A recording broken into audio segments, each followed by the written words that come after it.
Hello, everybody. Glad to have you with us today for Topics in Psychology. I'm Dr. Sharon Eves, psychotherapist, author, and educator. And today, I want to talk about setting limits and boundaries. Do you feel like you could do a better job setting limits and boundaries with people? Sometimes, do you say yes when you really want to say no? Do you sometimes set a limit with somebody and they just roll right over it because they want something different from you and they're not really interested in hearing you say no? So I'll talk about one technique you can use when that happens. So if you're like most of us, we grew up in families marked by enmeshment. People were in each other's business. They're enmeshed together. So instead of respecting each person as a separate individual, we mush us together. And if something's going on with you, I have opinions about it. I think you should handle it in the way that I would handle it. So those are examples of enmeshment, where we don't recognize where I end and you begin, and vice versa. So if you grow up in a family like that, you, especially for women, we're taught that you should say yes to everything because a really good woman is selfless. I don't know how to have a healthy relationship without two selves. You can be considerate and caring and you have mutual support and still have two separate individuals. So in your family, you saw everybody get into each other's business, and that's what you're still doing. What do you do instead? The first thing is to notice when somebody else's business is their business. You can listen, you can understand what they're feeling, but they may not be asking for your opinion. My daughters remind me of this constantly. They're in their 30s. They don't need my opinion. They know what it is I'm going to say.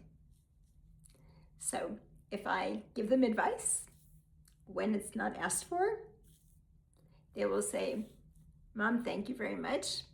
We've got this handled. We don't need your input." And it's like, oh yeah, they're right. They've got this handled. The only exceptions to that would be if kids are young and they're vulnerable and can be hurt, or even if they're adults and there's something dangerous that they might not be aware of. But most cases aren't that. So one of the important things you need to do to set boundaries is you need to know where you want to set them.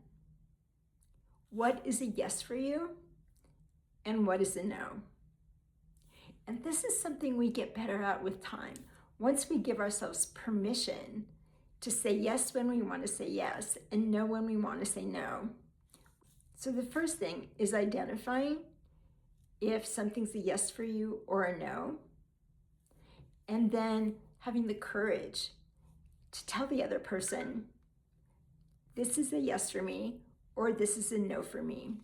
It just doesn't feel right for me right now, or here's the big 4-letter W word, want. I just don't want to do that. That is a complete thought. I know you'd like me to do that, but I don't really want to. I'm not interested. If somebody says something to you that you've already said no to, just take that one sentence and repeat it.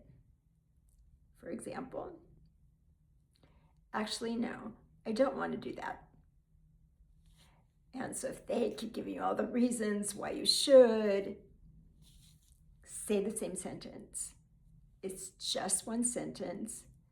It's short and you don't get moved off it. You stay with that one sentence.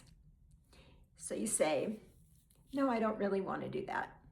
Oh, but this, and the other. Nope, I don't really want to do that.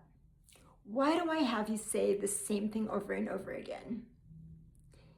Negative attention is still attention. So if you want me to do something and I say no, and you engage me in conversation about it, well, why not? Why don't you want to do that thing? Maybe you're being really selfish. Putting you down is a great way to try to get somebody to not honor their boundaries, shaming them. And I'll tell you, when somebody shames you for setting limits where you're not used to setting limits, I want you to pat yourself on the back because you're getting healthier. And if somebody says to me, oh, you're just being selfish, Sharon, and not going along with the group or whatever it is, you're just being selfish, I say, thank you for noticing. I've been working on my self-care. Or thank you for noticing. I've been working on setting boundaries. Those are some thoughts. Recognize where you want to set boundaries. Say yes when you mean yes, and no when you mean no. And if you have a boundary violator, try out the broken record technique.